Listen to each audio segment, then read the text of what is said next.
Okay, should we make a start? Can people hear me? Yes. Okay, so I'd like to welcome you all to the virtual Turing at Southampton networking event. For those of you who don't know me, my name's Peter Smith, and I'm the Turing University lead for Southampton. I'd also like to introduce Susan Davis, who's the University Liaison Manager, who helps organise all these sorts of events and to ensure that I'm well looked after and helped with our engagement with the university. As you may all know, Wendy Hall is our representative on the Turing University board.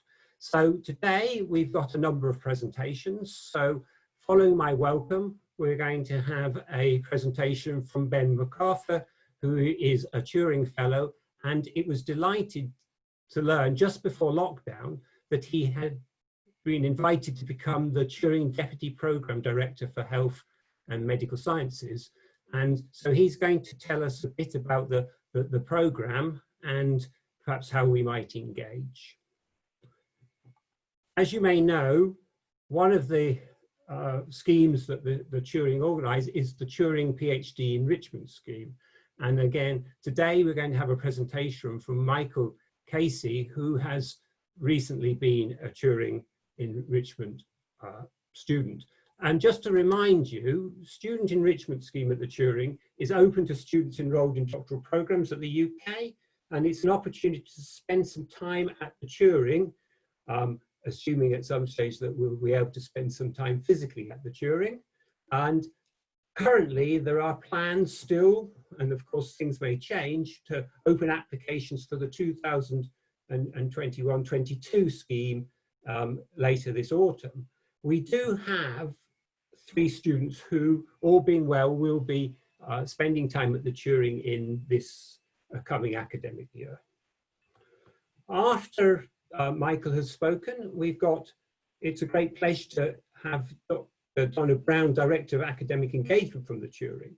So as some of you may be aware, there's been ongoing discussions about the university partner model. So how do universities partner with the Turing, and what is the arrangements? And these are ongoing, but for the coming academic year, there is going to be a new interim university partner model put in place. And Donna has kindly come to tell us a bit about that. What I propose to do is that we will hear all these 3 presentations first, and you're welcome to use the chat facility to ask questions during the presentations, but we will save the questions to the question and answer session at the end for all of the speakers. And there will also be an opportunity for you to ask your questions orally or to have some general discussion. Before I ask Ben to give his presentation, I just wanted to say a little bit. Usually what I do at these meetings is report on the past events that we've organised at Southampton since we last met. Now, we met in January, and so we had a couple of events before lockdown. We had a digital maritime workshop organised by Adam Sobey and Gabe Weymouth, who in fact are both seconded to the Turing to work with the data-centric engineering programme in this area. So it was a well-attended workshop, and there was lots of ideas, but within a few weeks of that, there was the lockdown. So I think in the question and answer session, it'd be nice to discuss how we might take that workshop forward. We also, Marika Taylor kindly instigated and organised a Turing seminar series, and we had 2 again before lockdown. And so again, in the question and answer session, I would quite like to discuss how we might take these forward, given that we probably will be having them virtually for at least the next 6 months. So I think I did just to summarise, we do continue to engage remotely with the Turing since the lockdown. We have, as many of you know, we have 22 Turing Fellows, or lots of these are working on the funded pilot projects, and some of these have received enhanced funding to be able to take their work further and perhaps enhance their engagement and impact. We have one funded doctoral student, as I've already mentioned. We have 4 enrichment students, and I've mentioned we do have 3 academic secondments. So there is Ben, Gabe and Adam, and we have managed to get 1 person through to the next round of the AI accelerated fellowship applications. So we have a lot of engagement, and having reviewed a lot of the fellows' reports, there is a huge amount of engagement going on for the fellows at Southampton with the Institute. So I think I've said all I would like to say. So I'll now stop sharing my screen and ask Ben to give his presentation. Thank you very much, Ben.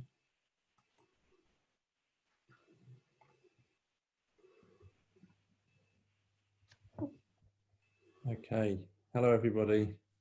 Can you hear me okay? Yes. Perfect, right, I'm going to share my screen. Hopefully this should work. Okay, can you see my screen okay? Yes. That's all right, okay. So thank you for that introduction, Peter. As Peter said, I've taken on the role of the Deputy Director of the Health and Medical Sciences Programme at the Turing. And as Peter said, I took it on right at the beginning of lockdown. So it's been an unusual time. So what I'm going to do is I'll give you a brief overview of the Health and Medical Sciences Programme. And of course, if you have any questions, then just type them in the chat and I can answer them at the end. So to start off with, I want to just give an overview of the Turing generally. Probably most of you already know this, but I thought it would help just to place the Health and Medical Sciences Programme into context. So as you know, the Turing Institute is the National Institute for Data Science and Artificial Intelligence. It networks with industry, with charity and with government partners, and of course with university partners as well. And also seeks strategic government investments.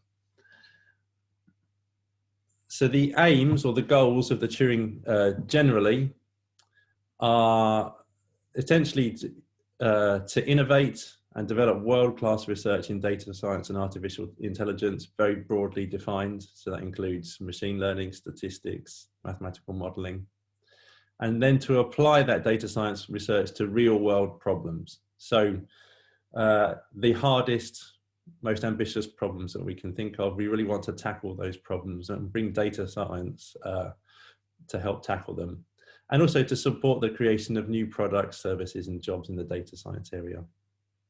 So in addition to that research, we're also interested in training the next generation in data science and artificial intelligence. So how to provide training in these areas, and also to advise policymakers and help shape the public conversation in this area.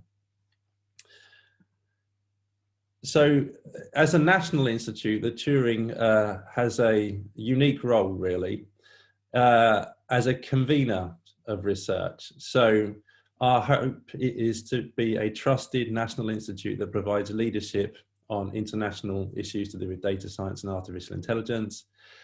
We can act to bring together domain experts with data scientists, and also provide a place for talent to meet. So for the best researchers in data science and artificial intelligence and different application areas to meet up and discuss science. So we obviously want to promote scientific diversity, both in theory and applications, provide critical expert appraisal of emerging techniques, and also interaction between the sort of technical side of things and the ethics and security and policy side of things as well. And we have a large research engineering group who can help with facilitating lots of this work. And the emphasis really is on collaboration. So doing science collaboratively to approach some of the hardest problems that we're facing. And there's a favour for cross-disciplinary collaboration and the ability to respond to new situations as they arise. So that's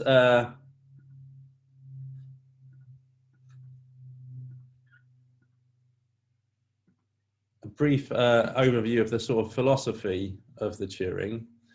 And we're organized into a number of different programs that are intended to use data science and artificial intelligence, apply data science and artificial intelligence to various different areas of society. So I'm going to tell you particularly about the healthcare program. But in addition to the healthcare program, there's a number of other programs that focus on engineering, for example, defense and security, the economy, development of new AI methods and algorithms, ensuring that they're fair and ethical. And then, of course, the design of computers for the next generation of algorithms, as well as applications in areas that you might think of, so throughout the sciences, but also into the humanities as well. And throughout all of this, we want to engage with the government in order to push forward the data science agenda. So, you probably know something about the Turing network. Southampton is one of the university partners. There's a number of others, of course, and we're engaged more widely than this, actually, with the universities at large in the UK and beyond, as well as a large number of industrial and charitable partners as well. And increasingly, these connections are spreading throughout the world, not just locally in the UK, but also into Europe and the rest of the world. So Peter said, gave some numbers for Southampton. So these were the numbers as of last year. There were 400 plus Turing fellows, 45 PhD students, visiting researchers, as well as data engineers and data scientists. And later on, we're going to hear from Michael about his experience of being a PhD student on an enrichment scheme at the Turing. So that's just a very brief background to the Turing in general. I want to just share a few slides on the health and medical sciences program specifically.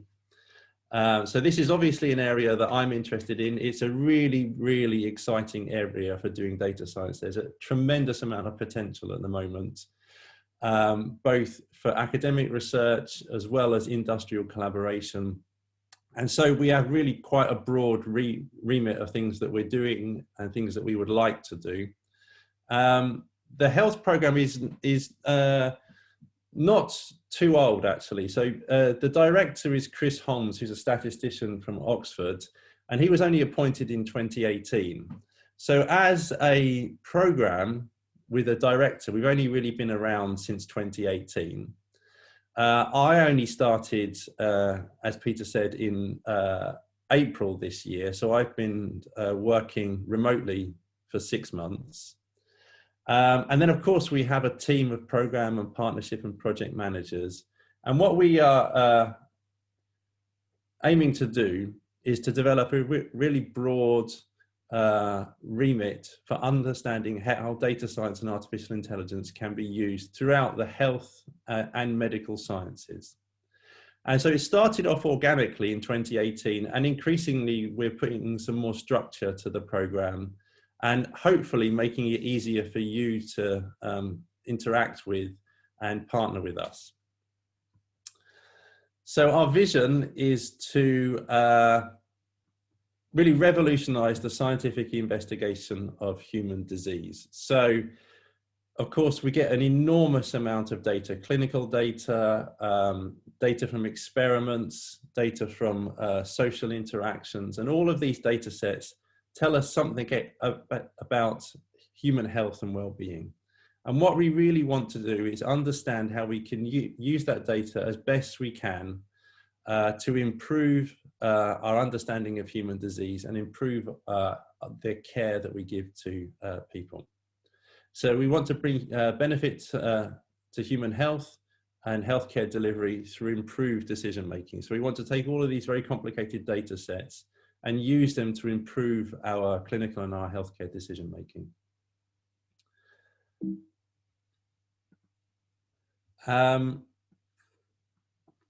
So to do so, we want to, we're not focused on one particular area. We're interested in developing new theory and new methods, AI methods and statistical methods and mathematical modeling methods and various other kinds of analytics to understand these very complicated medical and biomedical healthcare data sets and data that arises from various different apps. We want to use that development of that theory and methodology to enable better clinical science and better clinical decision making. And of course, all of this has to be done with respect for privacy and also for patient trust. So I'm going to give you a very brief overview on some of the work that we're doing. We have a number of different partnerships, and we're looking to extend these partnerships over the coming years. So we have partnerships with NHS Digital, and HDR UK, which is a major source of health data research. The British Heart, various charities, including the British Heart Foundation, the Cystic Fibrosis Trust, the Health Foundation, which is a major charity in this area, as well as government organisations and other funding organisations, such as the MHRA and NICE. And so what we would like to do is develop these collaborations across the government, the NHS and charitable organisations to have a really strong overview of human health and well-being in a broad sense, and how data science can be used to help understand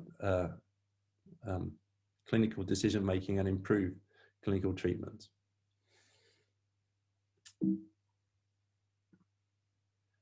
So essentially, this is a very, very broad remit. If you think about human health and well-being, it can cover everything from cell and molecular biology and the molecular basis of disease, right up to epidemiology. And so we really want to cover that entire remit. And that will obviously include lots of different kinds of data, so different data modalities. So that could be advances in medical imaging, for example, data that is collected from wearable devices. It could be molecular and cellular biology, so for example, looking at genetics or genomics or other omics data sets. And increasingly looking at electronic health records, so how we can understand complicated patterns of clinical diagnoses. So those are the kinds of data sets that we're interested in. Obviously, there are issues to do with collecting that data and designing studies. So we have interest in things like clinical trials, observational epidemiology, and also population biobanks, such as UK Biobank. And so we're also interested in lots of different domains. So essentially every aspect of human health. So that could be the major diseases, cancer, heart disease, dementia, as well as specific application areas like emergency medicine, or the ways in which the environment interacts with health and well-being. So this is kind of a very broad remit. And as I said, the program's not too old, so we're just developing things right now, really. And so I want to give you a couple of pointers on ways in which you can engage with the healthcare program. So there are some standard Turing ways of engagement that we will run under the healthcare program. And you may have gone to some of these kind of events. So data study groups are a really good opportunity where a partner will bring some data, maybe some very complicated data, some hard data science problems, and we spend some time thinking about that data and trying to get to grips with the data and see if we can help solve their problem. The Turing has numerous interdisciplinary interest groups. If you go onto the website, you'll see lots of different interest groups. We've just started, for example, an omics data interest group. So if you're interested in omics data, so genomics or proteomics or transcriptomics, for example, We've just started an omics interest group, and we're going to hopefully push into that area a bit more in the near future. And then periodically we'll have training and development events that will be advertised and promoted. So you're here if you signed up for our newsletter, and I would encourage you, if you're interested in any of these areas, to sign up for our newsletter. And you can do so by emailing a healthprogram@turing.ac.uk. We send out a newsletter once a month, and it really summarizes all of the ways in which you can engage with the Turing healthcare program that are currently open. So it will list various different calls for funding that we may be running and other partners may be running. It will publicize our seminars. It will publicize various other opportunities from within the data science healthcare community more broadly, and also let you know about current opportunities that arise at the Turing. So if you're interested, then please sign up for the for the mailing list. And I should say, to finish off, I'd like to say that we're currently reviewing our strategy, actually, and the strategy of the Turing as a whole may change following the comprehensive spending review, which we're just going through at the moment. And we're hoping that we will potentially get some core funding, which will allow us to engage with you more strongly. So as a national institute, we can also help you support grant applications that you are looking to have funded. Typically, it wouldn't be for small projects that involve, for example, one university. We want to use our abilities as a national institute to help you convene larger, more ambitious projects that maybe involve numerous disciplines or numerous university partners. So I think I'll finish there. As I said, if you want to join the Turing healthcare community and get on the mailing list, then please email healthprogram@turing.ac.uk. And I can take questions at the end of this session.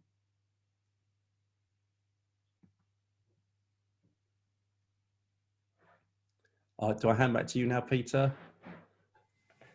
I think that's fine. It was all working, but when you stopped sharing your screen, I lost my unmute button. So it went seamlessly, but it didn't because you stopped sharing your screen and my button went. Anyway, thank you very much. Okay. So I think, as you say, we'll take the questions at the end and move straight on to Michael, who's going to tell us about his experience as an enrichment student. Thank you, Michael.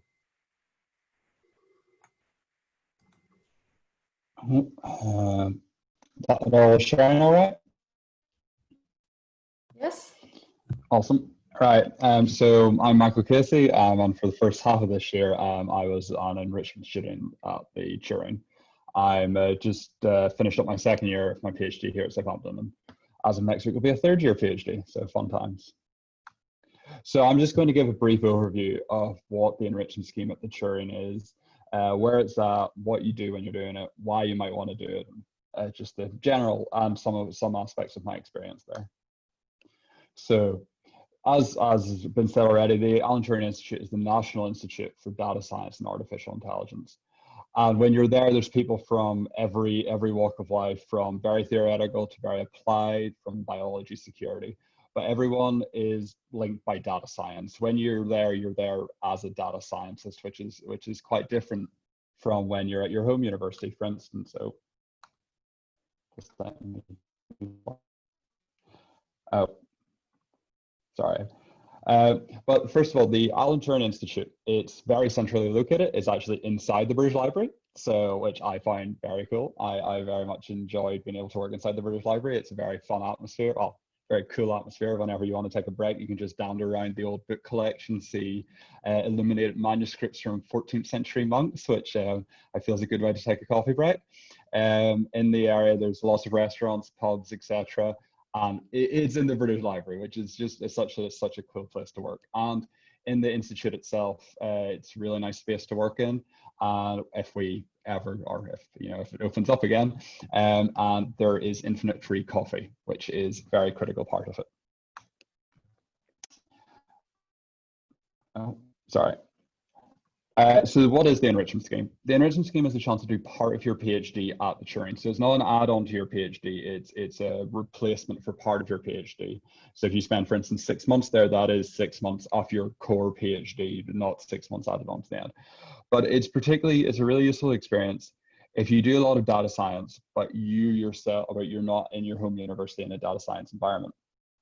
For instance, I'm a mathematical biologist, but what that corresponds to in practice is me spending most of my time doing what is widely considered data science. But I spend most of my time chatting to mathematicians and biologists, which is, while very useful, I don't get to talk maybe as much about the day-to-day of what I do. So it was great to work at the Turing because I got to meet people who are doing data science as their day-to-day.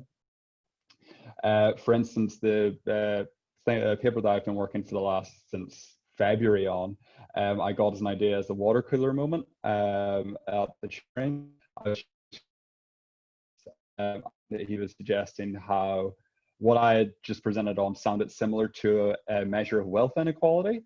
And that led me to reading a paper from the 1960s Economist, which has now become what I'm hoping to submit soon for publication. So it allows you to really get across a lot of techniques from a lot of areas because everyone is there as a data scientist. And that really allows you to cross domain boundaries and see what methods people are applying in other areas.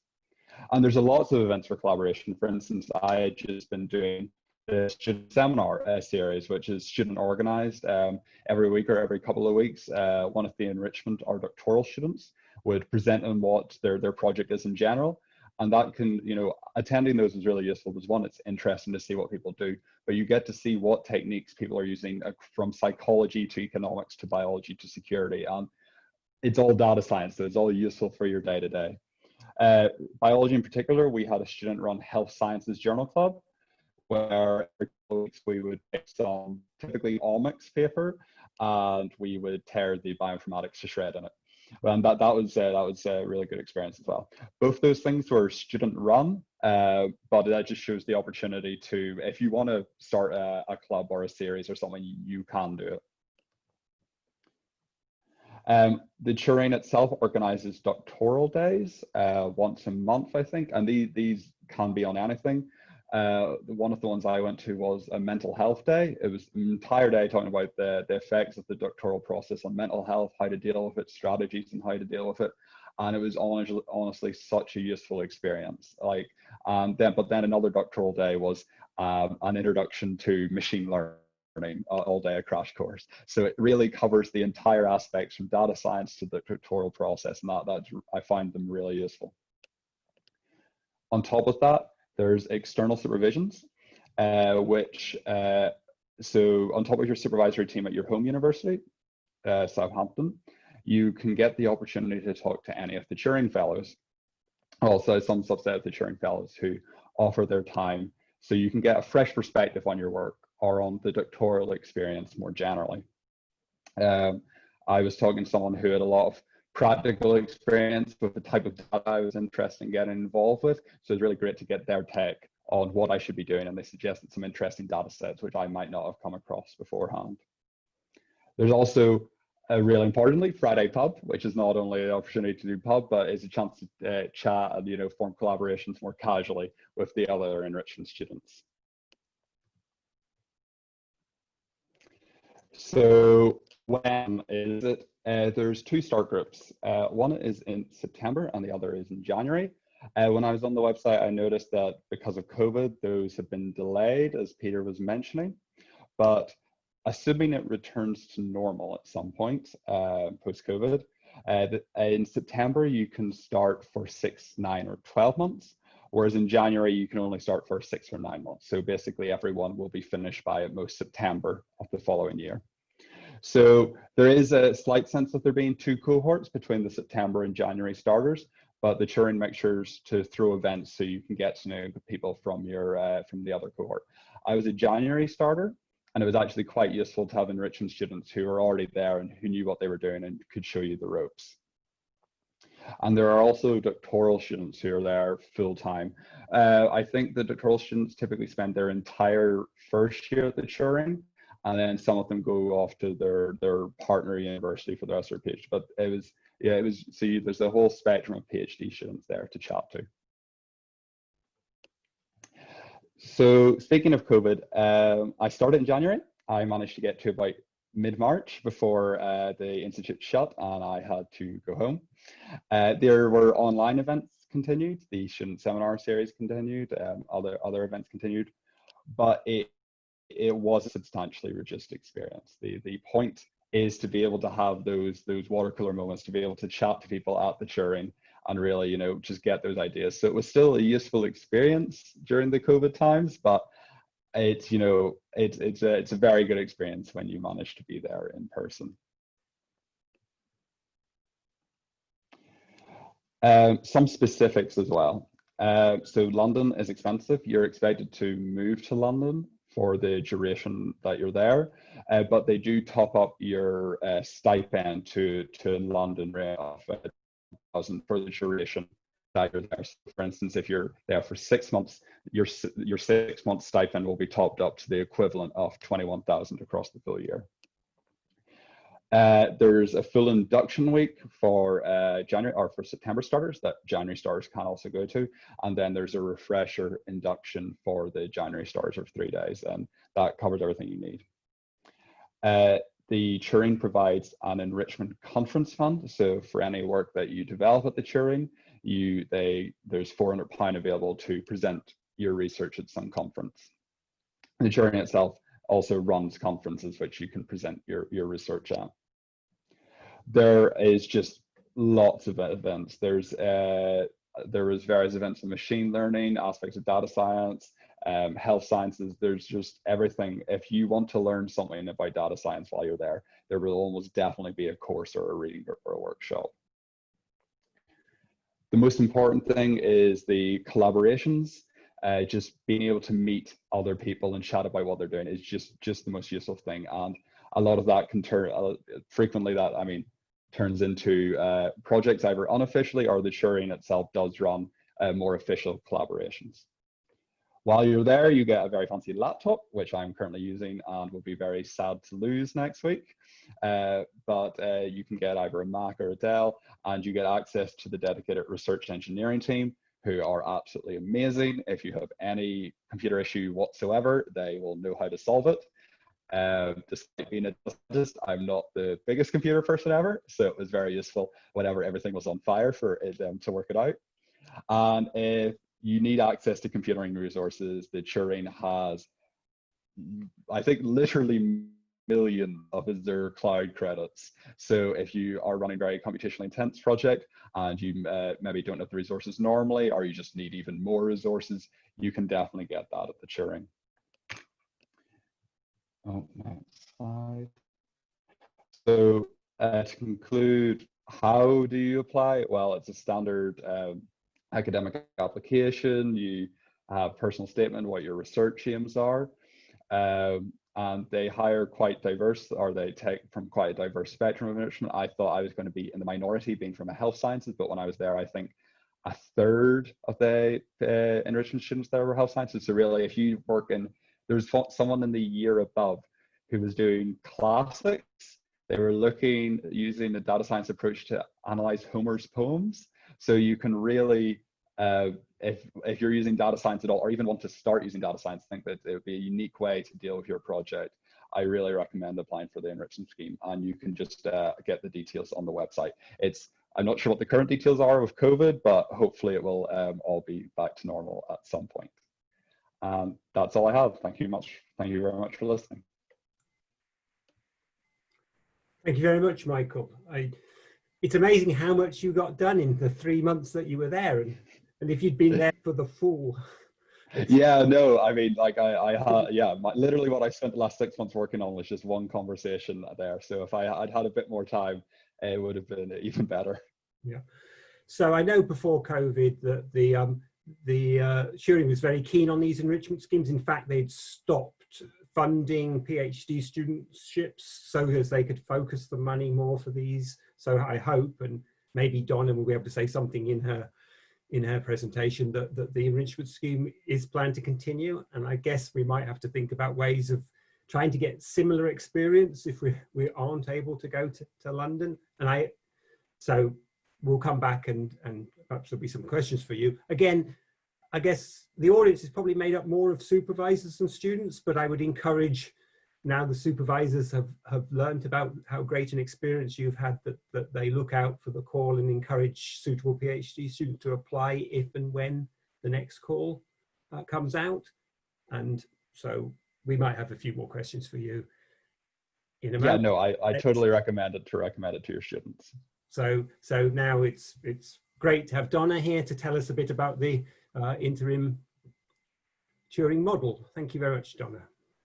Thank you very much for inviting me to speak today. So I'm Donna Brandt. I'm the Director of Academic Engagement at the Turing, and I look after the relationships with the universities, training, skills, and work very closely with the Director, thinking about future direction of the Institute. I've also been around since the beginning, so if you have any questions, I may or may not be able to answer them, but I'll give it a go. So I feel what I'm talking about is perhaps a little drier than some of the exciting stuff you've heard from Michael and both Ben, but I think I was invited to try and help demystify, if any of you have heard of this interim university partner model, what that actually is. So I'll just start sharing my screen, hopefully successfully.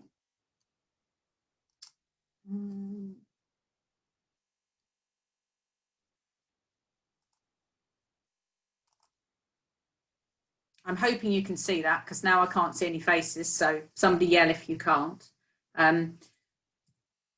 So some very brief history. National Institute.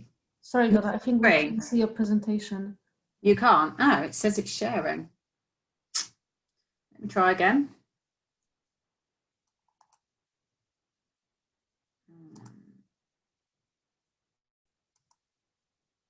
Can you see it now?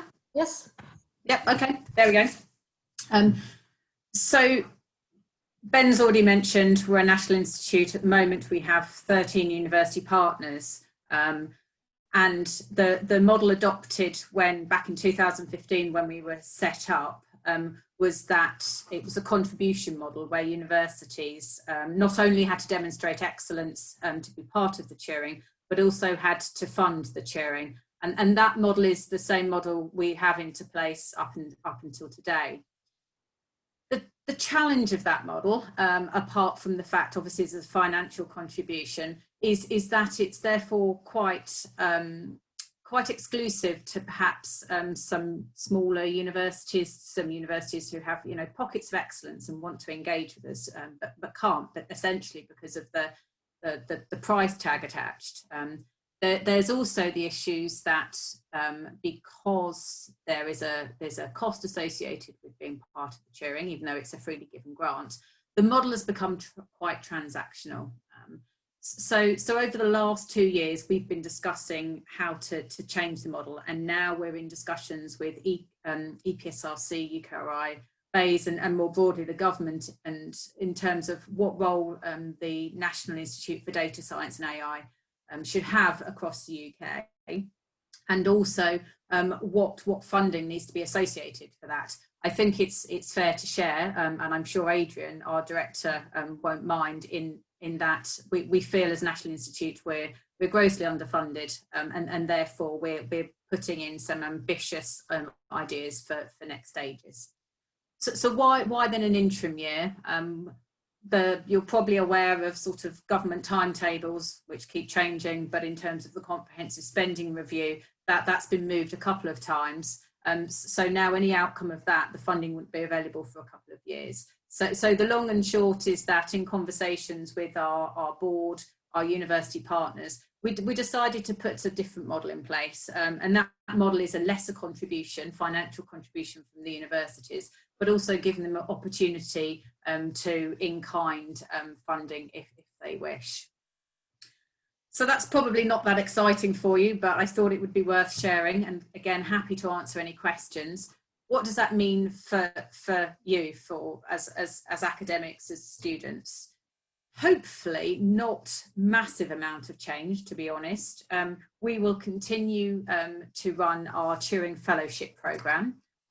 I suppose one thing that does impact, we're not taking new Turing Fellows at the moment while we look at how the models is going to change over the next 6 months to a year. But anybody who is a Turing Fellow, you will have already applied for a renewal, and that will maintain the travel expenses, the pass, the IT account, the normal things that a Turing Fellow comes with.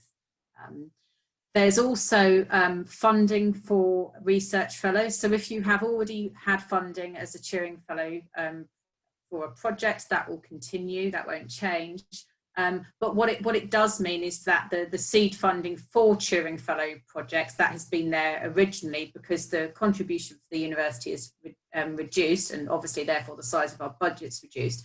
There won't necessarily be, well, there won't be that funding available. However, there will still be various external sources of funding available. So for example, through the health programme, which Ben mentioned, and all of the other programmes as well, to more or less a scale. They're all very different. So Ben, I think, and Michael have sort of touched on things and ways you can get involved at the Turing. I was just alluding to now the open calls. And they are open to not just university partners, but beyond.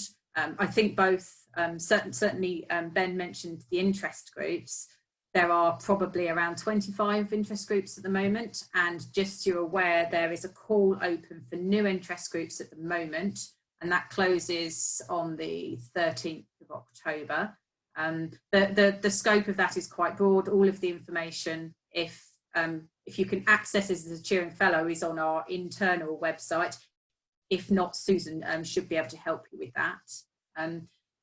Lots of events, again, both Ben and Michael sort of mentioned some of those, so I won't mention them. The page at the moment, the events page, looks a little bit sparse, but I believe we've got lots more events coming up. So in the next week or so, they should be available for you to have a look at.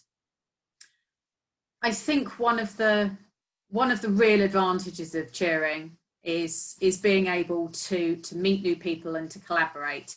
Now, obviously, the time we find ourselves in at the moment makes that much more challenging. Our events team and Daniel, who works with me across the programs team, we're all looking for ways of, and ideas on a postcard, most definitely, if you have any, but we're all looking for ways that we can build collaborations in what at the moment is a virtual world. And I think that's important, even sort of, for the future. The Turing Turing headquarters are based in London, but as a national institute, we want to sort of reach further into sort of all areas of the country, and that doesn't mean that everything has to be done in London. So we see the future as sort of that there will be regional activities at the universities, but I think more and more we'll all have to think about how we collaborate, how we do good research online as well. I won't go through the Turing programs because Ben's already done that. I can't remember if we mentioned the town hall meetings and also the general catch-ups. So Adrian, our director, usually speaks. We have lots of updates, and there's a chance for Q&A as there is today, sort of on anything and everything. So they're quite useful things to attend. If you just wanted if you haven't read the bulletin, because it comes into your inbox with the thousands of other emails, but just wanted a quick whistle stop of the kinds of things that are happening, so they're useful things to attend. At the Institute, and again, not at the moment, you can come in, you can visit, you can use a space, you can use a coffee machine, which again is very popular. But unfortunately, we were planning to open it's Thursday tomorrow. Yes, tomorrow, because of the current announcements by government and the sort of restrictions. We have decided at the moment to postpone opening of the physical institute whilst we decide what our next steps will be.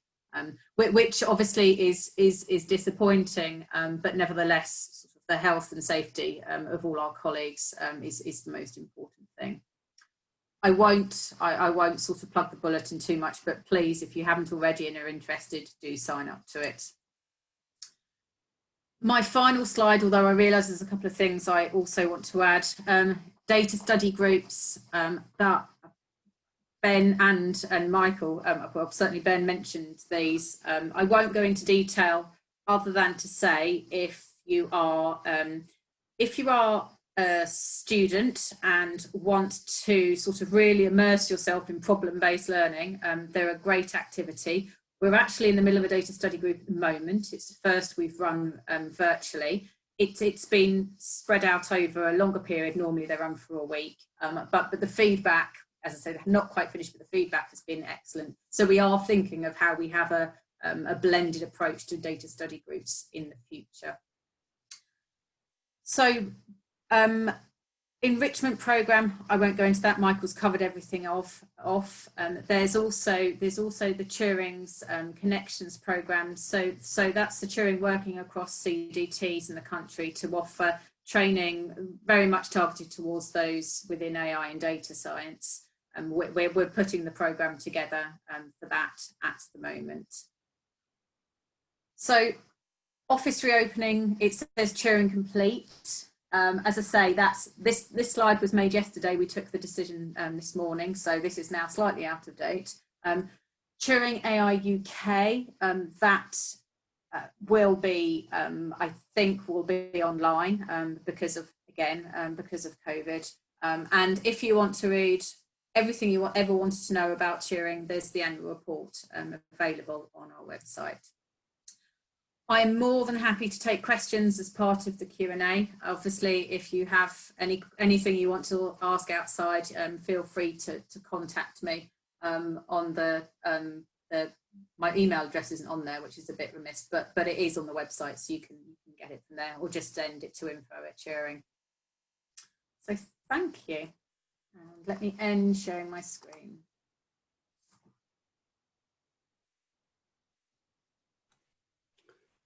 Thank you very much, Donna. So you can either ask questions through the chat, or if you raise your hand, then I think we will be able to permit you to speak. So we have a little control. So maybe just one for Donna while people are thinking about their questions, comments. There's lots of things I would like to discuss. So we'll start with general questions to the speakers. It just struck me when you were talking about town hall meetings and meetings at around the coffee station in the Turing. How much of these are open to fellows and how much is open to non-fellows? So we have a lot of people who'd like to engage with the Turing. So I guess if they want to attend these town meetings and are not fellows, is that something we can arrange, or is it? I can certainly look into it. At the moment, they're primary. So obviously, I imagine we have a limited number of people that can join. The first town hall that I actually chaired, I think, was about 350 people. So we were very well attended. But I'm happy to take any ideas away, talk to colleagues, and come back to you. So yeah, it's definitely. I'm just thinking as the coffee machine. Well, if you're not going to be able to get into the Turing, then that's an issue. But there are clearly people who perhaps are maybe a little disappointed to realise that there aren't going to be new fellows. So there's certain things they could do, and it was just trying to reduce the differential between the fellow and the non-fellow at a partner institution. So anything that can encourage them. Clearly, there are certain benefits that came with being a fellow, but attending town hall meetings, I think anybody can attend interest groups. You don't have to be a fellow to be a member. No, you don't need to be a fellow, and you can even be an organizer. The lead organizer does need to be a Turing, well, have a Turing affiliation, because students, we've just approved a batch of interest groups, and there's a student on that as well. But no, anyone from non-university partners as well can be an organizer. Just not the lead. But I'll come back with town halls. I mean, we're very open. There's nothing to hide in these meetings, and they're also recorded as well. And in fact, I'm not even sure if they're available on our website. However, I understand they're wanting to participate and ask questions, so I will take that back. Any questions, comments to the speakers? So we have a question from Gopal. Are you able to read this? So what is the Turing's policy process for construction of bidding teams for UKR EPSRC calls? So I assume that question's to me. Yeah. So at the moment, we have just appointed a new senior grants manager. So up until now, we received our RIO status a little while ago, allowing us to actually apply for grants. And we've had very much a bottom-up approach where individuals will flow through an appropriate member of the business team who will have a conversation with the program director about whether an application can be supported by the Turing.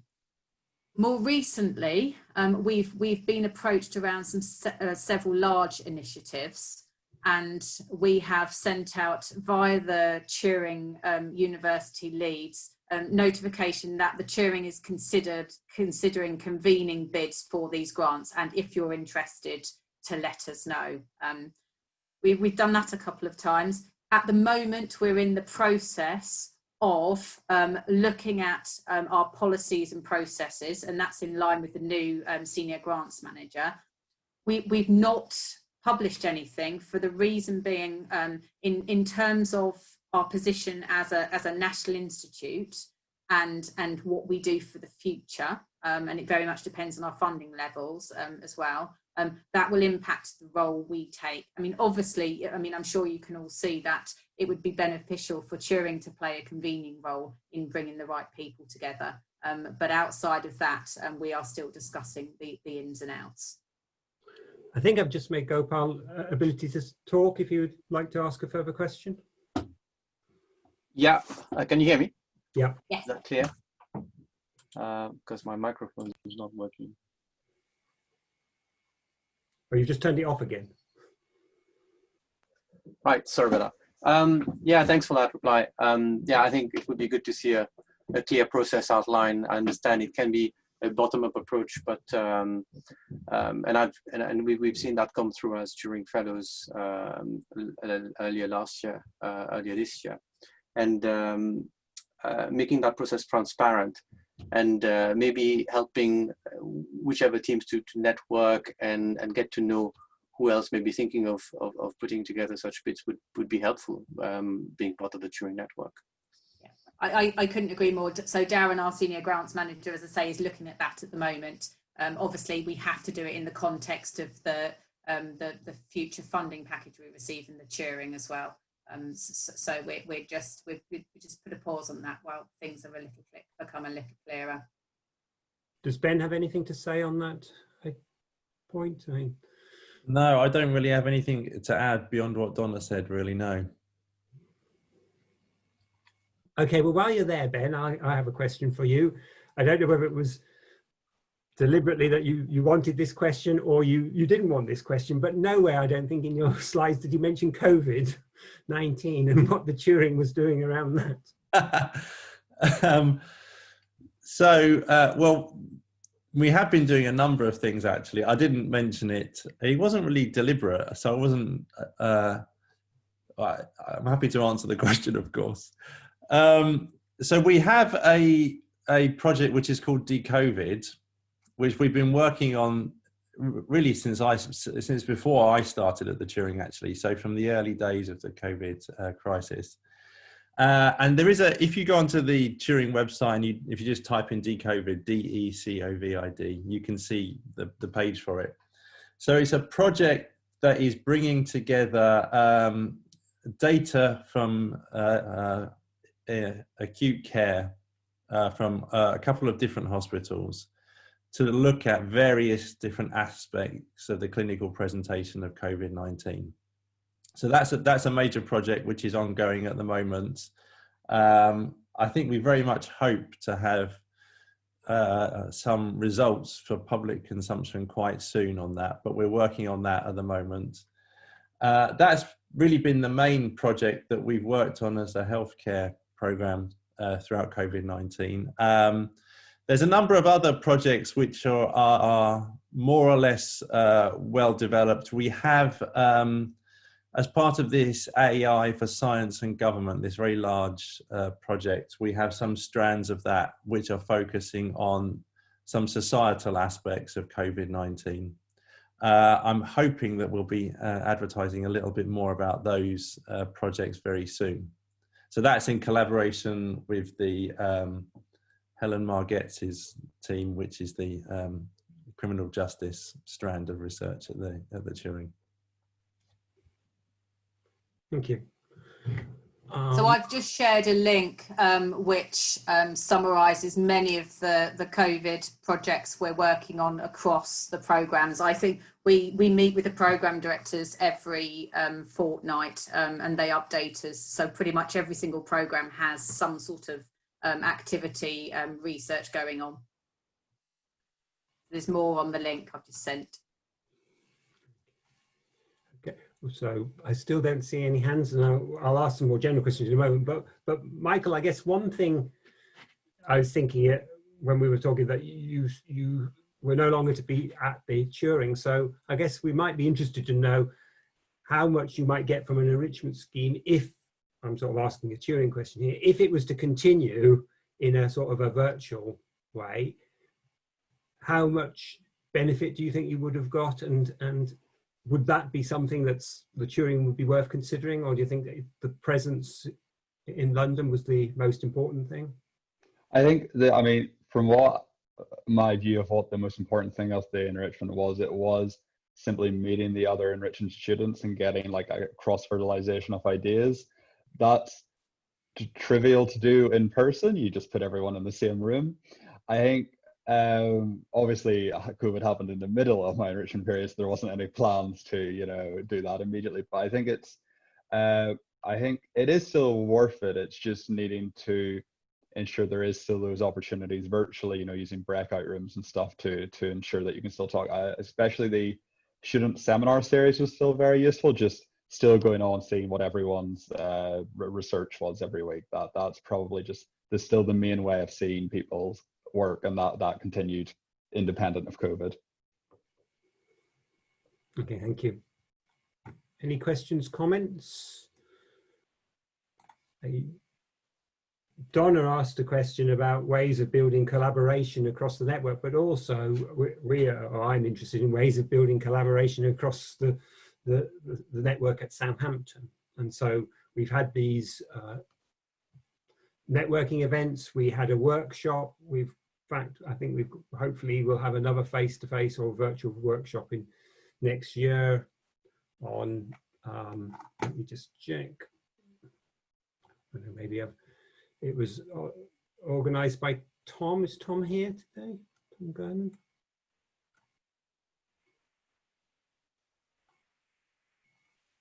Okay, he's not, but there were plans to have that. And as I mentioned before, we did start a seminar series, and so I'd be interested in people's views about whether it'd be useful to continue. Oh, Thomas is here. Did you want to say a few words about your plans now? Hello. Yeah. Can you hear me? Yeah. Oh, excellent. Thank you. Yes, so obviously I co-organised an event with Helen Ogden at Statistics. And we were due to hold a special workshop back in late March on new data challenges from climate and environmental research. And obviously, unfortunately, we needed to cancel that event. And Helen is now officially, I think, as far as I know, on leave in the longer term. Is that right? That's my understanding. Yeah, so I was reluctant to basically, you know, reschedule that without speaking to her first. So I've been in touch with her about this. But clearly, from the response that we got, which was very positive across the university, we got a lot of interest. It seems that we should have a facilitate a networking opportunity in the next few months, you know, while people are, you know, available and if there is interest there. So I will write to people, I think, in the next few weeks about this. I'll maybe pass something on to Susan to send around. So that's, I don't know, I'm putting people on the spot here because Jeremy Frey is also we've had a small exchange about organising something on causality. Jeremy, would you like to say anything about your plans or get some input into your plans? Yeah, no, there's clearly telepathy here because I just pressed the hand as you mentioned my name. I'm sure that you said it first before. Yeah, I think, so from the perspective here of this EPSRC network that we run of the essentially AI for scientific discovery. So we have had, right from the beginning, some discussions with Turing centrally, and because there's a data science for science lead there as well. It's not always been easy to work out what the best way to collaborate is, because essentially we were both running meetings for networking things, which is clearly a Turing Institute ideal as well. And we had some funding, although that's largely spent now. Clearly there was always a problem. If we wanted to try and hold an event actually co-located in Turing, there was a problem because there's not enough space. And now, I mean, it's a little bit more obvious how we can collaborate within Southampton because we happen to be here, but we are also a UK-wide network. I was at a meeting that was certainly at least hosted by part of the Turing Institute with the US, looking at this whole design of AI for designing new experiments and new hypotheses and so on. Unfortunately, that was held at the end of February, and there were plans to follow it up, but that all, I suspect, has all been suspended. But again, actually understanding what is the best way to work with what is a very big operation and a very busy operation, I know. So how, as a relatively smaller fish, do we work with you? That's really, I think, what I'd like to know more about.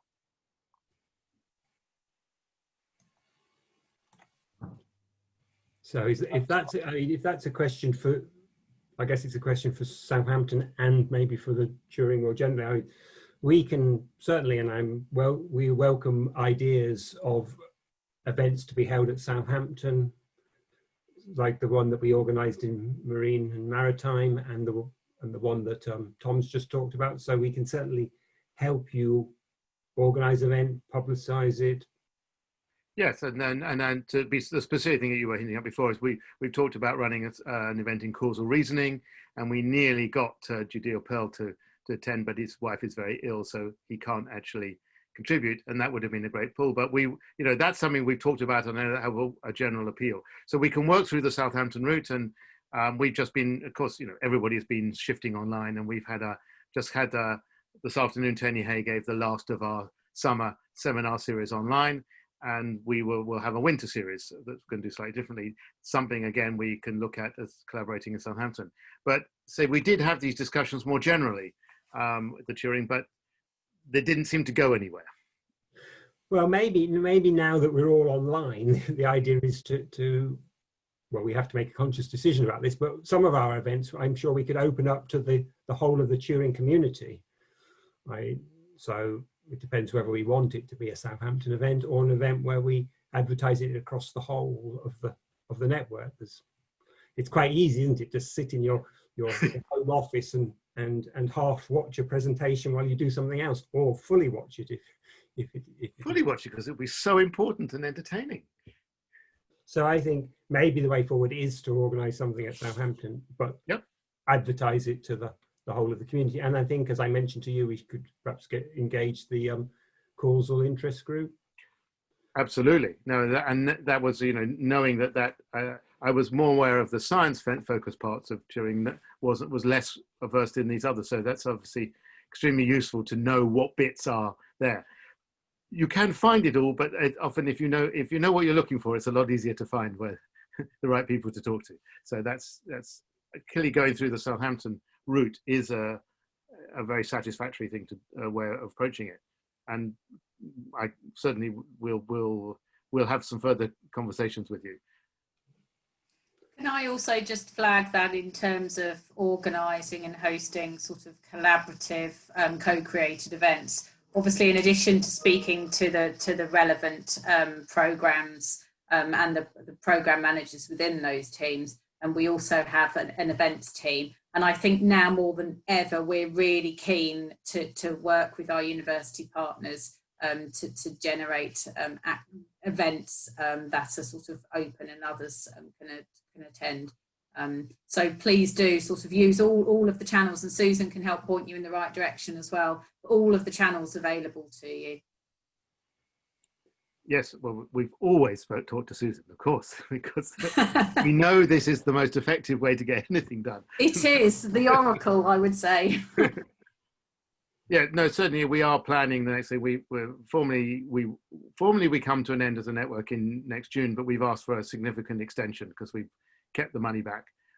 We're waiting to hear. So I'm hoping that we'll have at least a year's worth of time, if not more, to do some events together. So I think it would be very useful. And certainly I don't think the whole issue around AI in general, so machine learning and symbolic AI and knowledge engineering for scientific discovery, is a growing area. A lot of initiatives going on elsewhere in the world. So this is something I think is very important, and shaping the way as well that we're changing, in principle, the education and the development of the scientists as well as the computer scientists. So I think there's a lot to be done here, and we need to get a lot of people working together so that we avoid a hype or an unreasonable hype.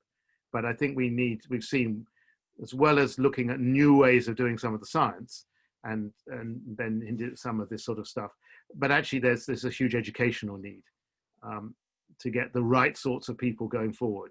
It's what we started in the UK with the e-science community 20 years ago. People who knew about science and computer science and some equipment and people, and understand all of these things together. I think our traditional education system has not always delivered those sorts of people, or not delivered them with the right training. So I think there's a very important aspect there as well that we all have to look at. I think the training piece, Jeremy, is an important one. I think, so in terms of Turing's role as a national institute in sort of that training, that national skills agenda, I would say it's still not clear. There are lots of conversations going on in terms of what role Turing takes and how we can make sure there is some sort of joined up approach across the country. And I'm using this term skills and training very lightly because it means so many different things. But I think what our intention is when we have a little more direction. So the AI Council report will be coming out at some point soon. Obviously, all of the work that's going on around, there's lots of activity going on to try and figure out what needs to be done and what role Turing should take. The long and the short is we will be running a series of, roundtables to get input from the broader community in terms of where Turing can be of use. I mean, if you think about the things we're looking to do, I mean, if you think about the data study groups, I mean, their primary aim is to think about training. And whilst obviously it's problem-based learning, it's working on an actual, a project from industry. We sort of stream training through that. But then there's also the discussions going on around, if you think about the data science, AI skills or training that you get broadly. I think the levels are very different. The curriculum's very different. So we're having lots of conversations around that as well in terms of what Turing's role is. I think we have a national skills lead at the Turing. So he's always very open to talking to anyone who's got ideas. So I'd encourage you to speak to him. And as I say, the intention over the next sort of few months, maybe into early next year, is to open up discussions, certainly to our university partners in the first instance, about what that looks like. Sounds good. Yeah. Again, I don't know whether Adam wants to say anything about the workshop we held and any thoughts for how we might take that forward.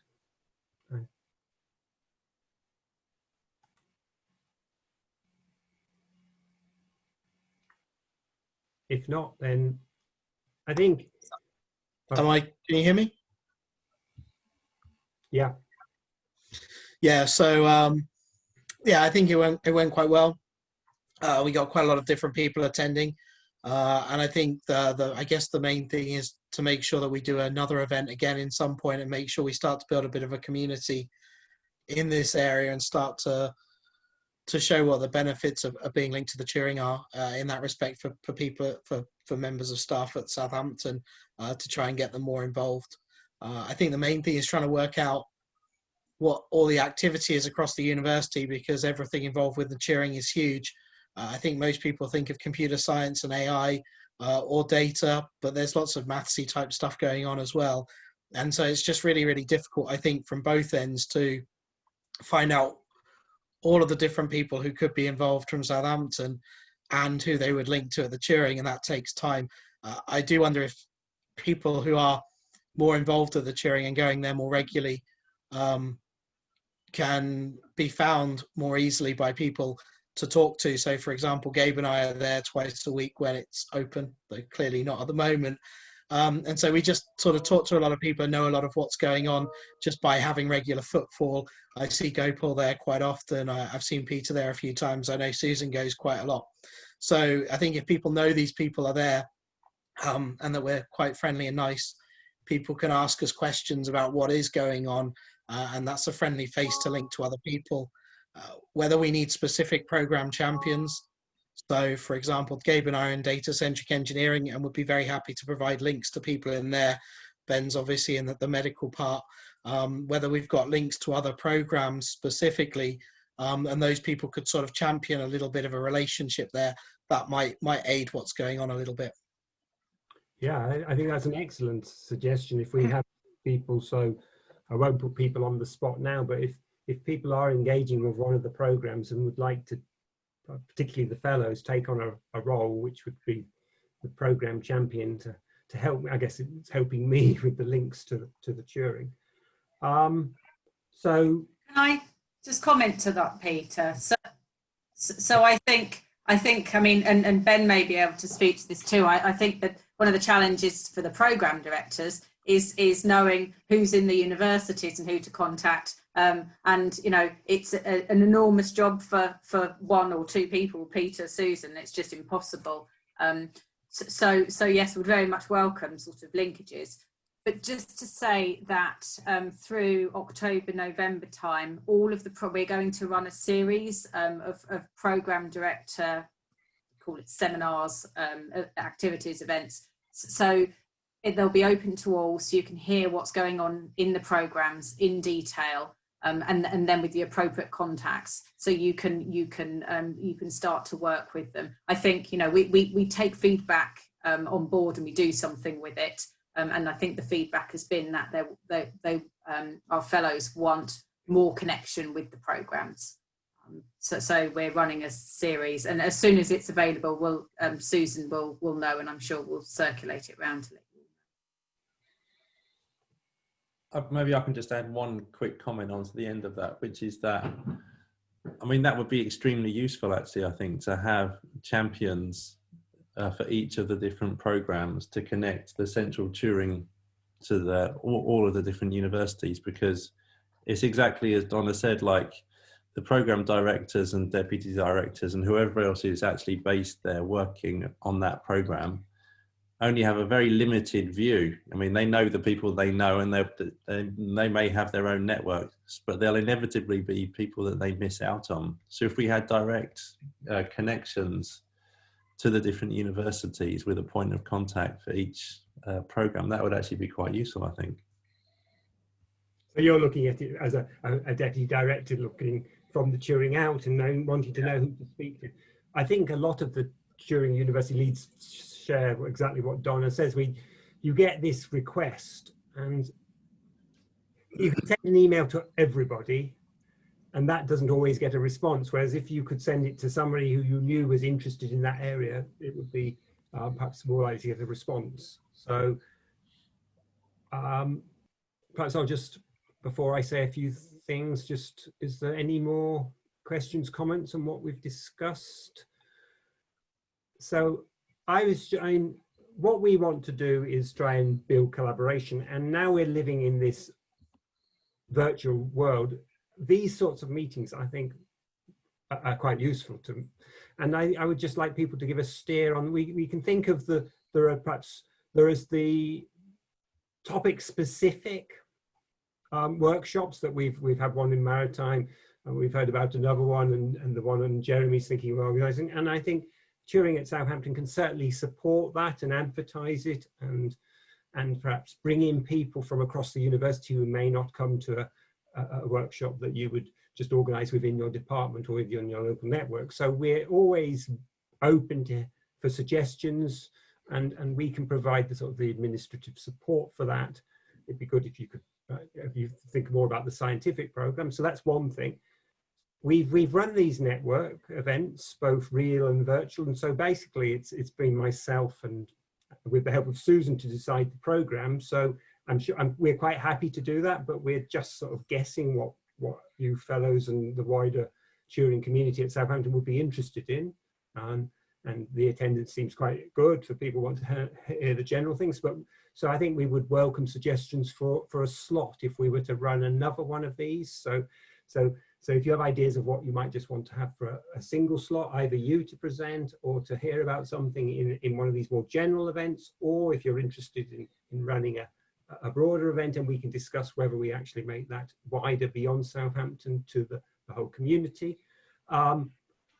We did have a couple of seminars that Marika organised. Now, again, I think Marika or through me, we could, if somebody has a particular speaker that they think would be the audience of interest would be broader across the Turing at Southampton community, then we could co-badge that, or we could actually organise an online seminar for that person. Or we would be quite happy if one of our fellows or the broader community thought that they have something they would like to give a 1-hour seminar on. I think we would consider all options for ways of communicating our research and building up a network in this virtual world.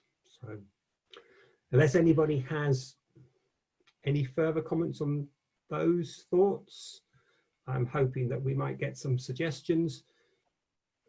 And we'll probably, if nothing comes up, we will have another one of these in probably early in the next year, and maybe looking for some of you to speak. Peter, Jeremy here. Just following up, I think a suggestion you made, I'm remembering now, at one of the networking meetings when we talked about, obviously we had the Southampton Turing Fellows give talks, but actually getting some of the other high-ranking Turing Fellows from other universities to give talks is quite hard if you don't have an angle to press a moral responsibility angle from them. And I think maybe the Turing at Southampton requesting a talk from a Turing Fellow from another institution would be suitable invitation that could not be refused. And yeah. I think that would be a great way of getting some good speakers in. So you're going to suggest speakers that we invite to give a Turing at Southampton seminar? Yes, but particularly looking at the Turing Fellows who are from other universities or the wider. Yeah, I know Mark Girami came and spoke at an event. If you think we have that power, then I'm quite happy to write to fellows from other universities inviting them to give seminars. I'm sure you have that power, Peter. I can certainly say other universities have done that, and some of them have even set up a seminar series across university partners. I suppose, physical location's always been sort of the issue, but now that isn't so much. The virtual online lectures can go ahead. Yeah, we started this seminar, and I think we had initial discussions that we would make them generally available once we'd initiated them and got them working. Then it would be not quite easy to just broadcast them, but then lockdown came. So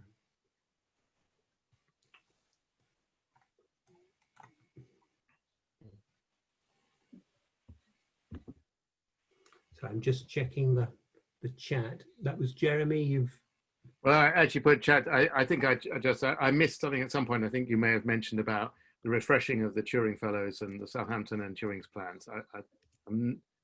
I had to drop out in the middle of something. I'm not sure whether that was discussed. I thought I saw a slide that said something. So at the moment, there are no plans for new fellows. during the interim, I mean, Donna might be able to answer. My understanding is at the moment there is not a call out for Turing Fellows, and it's Yes, unlikely to be one until the new, hopefully there's going to be a new partner model put in place this time next year. Yes, yeah. Obviously, we hope to roll that out as soon as possible. It wasn't something we took lightly, because we knew there are lots of people who would like to apply to become Turing Fellows. But what we wanted to ensure, if you can't, for this year become a Turing or apply to become a Turing Fellow, at least you have access to the Turing. So anything that you're suggesting, so you talked about town hall, that seems to me a relatively simple thing we should be able to do. It's not quite the same, but what not being a Turing Fellow doesn't preclude you from doing is still working with applying for funding for the programs, working closely with them.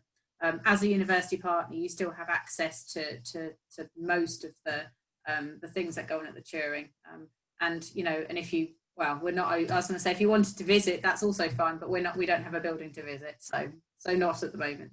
So yeah, Jenny, we did cover this because I asked a question about, given we're not going to have new fellows, what was so the broaden the access.